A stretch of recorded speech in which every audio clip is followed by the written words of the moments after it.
ለሰባተኛ ጠቅላላ ምርጫ በቀሩት ጥቂት ቀናት ቀረ የሚባሉ ስራዎችን ፓርቲዎች እያከናወኑ ነው። የፌዴራል ተቋማት የብልጽግና ፓርቲ ሴቶች ክንፍ የንቅናቄ መድረክ አካሂዷል። በንቅናቄው ፓርቲው ለህዝብና ለሀገር የሚጠቅሙ እውነቶችንና እውቀቶችን በመቀመር ወደ ተግባር መገባቱ ተነስቷል። በዚህም ሴቶችን በፖለቲካ ውስጥ ሲያሳትፍ ትርጉም ባለው መልኩ ነው።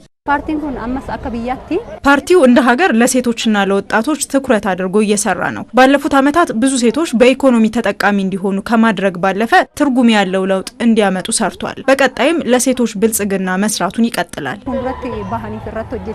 በፖለቲካዊ ተሳትፎ ላይ በማህበራዊ በኢኮኖሚያዊ ትልቅ ተሳትፎ ያደረጉ ነው። በተለይ በብልጽግና ፓርቲ ከ50% በላይ ሴቶች በአመራር ውሳኔ ሰጪነት ቦታ ላይ እንዲሆኑ አድርጓል።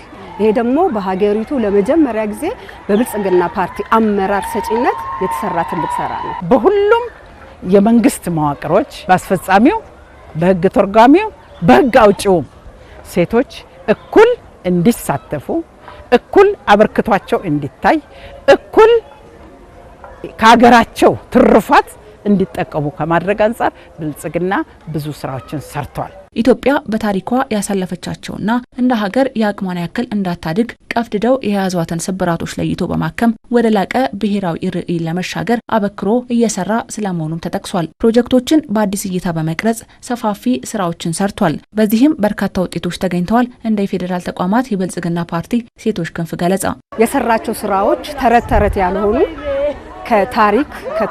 ከተረት ከወሬ ያለፈ ነገር ግን ተጨባጭ የሆኑ የልማት ስራዎችን እያየን ነው። በእድሜያችን ያላየናቸው ለትውልድ የሚሆን ለልጆቻችን የሚሆን ስራዎችን እየሰራ ያለ ብልጽግና ፓርቲ ነው። ትናንትና ያልነበረውን ብዙ ጉዳዮችን ብዙ ነገሮችን አሳይቷል፣ እያሳየን ነው። ዛሬም ደግሞ ብልጽግናን ከመረጥን ከትናንት በበለጠ ኢትዮጵያን ወደ ተምሳሌት አገር ለማሻገር የሰነቀ ፓርቲ ነውና ብልጽግናን መምረጥ ሰላምን መምረጥ ነው። ብልጽግናን መምረጥ ዲሞክራሲን መምረጥ ነው። ብልጽግናን መምረጥ ልማትን መምረጥ ነው። ብልጽግናን መምረጥ ትውልድን ማስቀጠል ነው።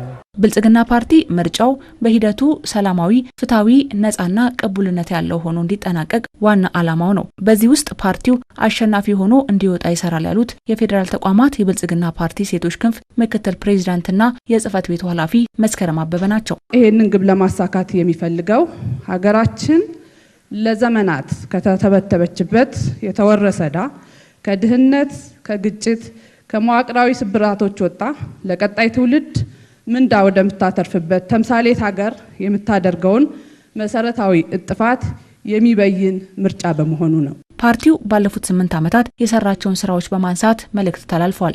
ዛሬም ነገም ምርጫችሁ ብልጽግና ይሁን፣ ምልክታችን የስንዴ ነዶ ነው።